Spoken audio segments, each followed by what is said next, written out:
And also tonight, new cases of hantavirus linked to the deadly outbreak on board that cruise ship. The World Health Organization now puts the total at 11, and it includes 3 people who have died. And a French woman currently is in critical condition. She's in a hospital in Paris. Her doctors say she is in, quote, the final stage of supportive care. As you can see, Dr. Todd Ellerin joins us now from South Shore Health. So let's continue to talk about it, because the infections are scary. The numbers are growing, but both the patient and the doctor, I would imagine.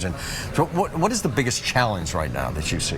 Normally, I would separate this between what's scary for patients and what's concerning for providers. Right. But in this case, I think they're very similar. One, there's no cure for this. There's no vaccine, right?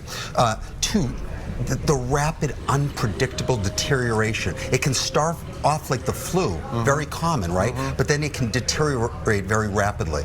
There's a long incubation period, so that's an issue. You could have it, it's possible to go 4 weeks with no symptoms, and then suddenly you get it. So I think all of those things are very scary. Let's face it, it's a high mortality rate, 1/3. Which is ridiculous. It's off the charts high. Yeah. We heard of one, a Bostonian, a local fellow who was actually in quarantine. He said for over 40 days. That seems like a long period of time. Right. Currently, CDC is saying that you have to essentially quarantine for up to 42 days. Why is that? If you look at the outbreak from Argentina that was published in the New England Journal of Medicine in 2020, basically the average incubation period was about 18 days, average between 2.5 weeks and 3.5 weeks. But 18% of patients had an incubation period of over 1 month. That means no symptoms, you're exposed, no symptoms for a month, and then symptoms occur. And that's why you need that long quarantine period. So even him right now, which is just, what, a week or 2 out, he's still not in the clear. Yeah. It's only a short period of time. It's 6 weeks after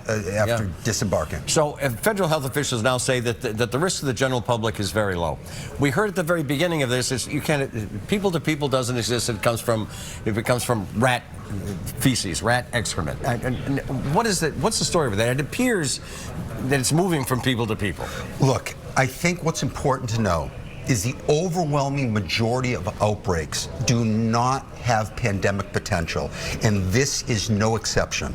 This virus, this Andes strain of the hantavirus, does not efficiently transmit from person to person. Look, it's already been over 5 weeks, and there's 11 cases. Those 11 cases, it's horrible, the close context, it's scary, but you have almost 2 incubation periods on average, right? Average 18 days. So, you know, it's been at least 36 days since the first onset of symptoms, and there's 11 cases. That is not a pandemic virus. Dr. T, thank you. It's great to see you as always.